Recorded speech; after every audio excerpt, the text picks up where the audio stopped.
দর্শক, আজকে জুমার নামাজের পরে বায়তুল মোকাররমের উত্তর গেট থেকে ইত্তেহাদ বাংলাদেশের উদ্যোগে ইসকন নামক হিন্দুত্ববাদী সংগঠনের দাবিতে শুরু হয়েছে। উত্তর গেট থেকে এই সমাবেশ শুরু হয়ে দাবিতে দৈনিক বাংলা মোড়ের দিকে আসতে শুরু হয়েছে। আপনারা দেখতে পাচ্ছেন যে গেট থেকে হাজার শুরু হয়ে ধর্মপ্রাণ দৈনিক বাংলা মোড়ের দিকে আসছে জনতা।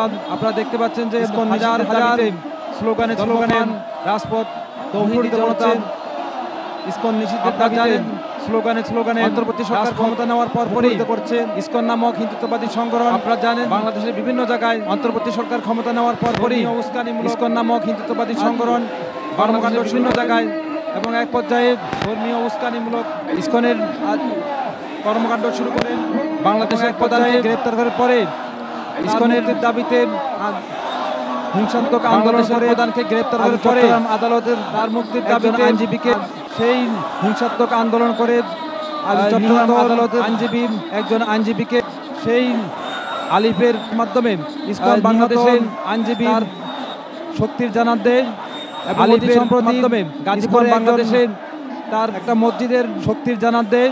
খতিবকে সম্বোধন করে গাজীপুরে একজন একটা মসজিদের ধরনের নির্যাতন চালিয়ে পরবর্তীতে অপহরণ করে বঙ্গের পঞ্চগড়ে বিভিন্ন ধরনের নির্যাতন চালিয়ে পরবর্তী জায়গায় ফেলে রেখে চলে যায়। সম্প্রতি পঞ্চগড়ে একজন ওই খতিবকে জায়গায় ফেলে রেখে চলে যায়। সম্প্রতি স্থানীয় লোকজন ওই খতিবকে উদ্ধার করে পরবর্তীতে হাসপাতালে ভর্তি করায়।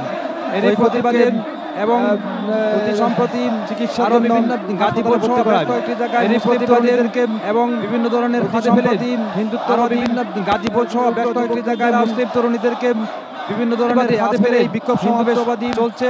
বিক্ষোভ সমাবেশ থেকে দ্বারা হাজার হাজার বাদে আজকের এই বিক্ষোভ সমাবেশ চলছে।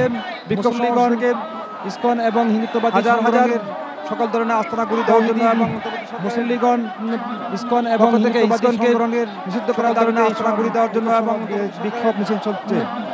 পক্ষ থেকে ইসকনকে